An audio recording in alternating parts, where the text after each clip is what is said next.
How to bookmark on iPhone.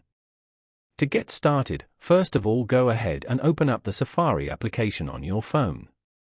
Safari is the default web browser on iPhones, developed by Apple.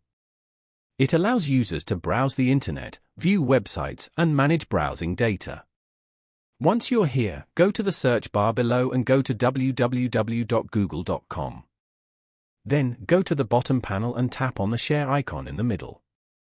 You can view all the sharing options available over here. Scroll down and tap on Add Bookmark. Change the bookmark name if you want and then tap on Save at the top right corner. Then, go to the bottom panel and tap on the bookmark icon. Here, you can view all your bookmarks. You will find the bookmark you just saved over here as well. Following these steps, you can easily bookmark an iPhone.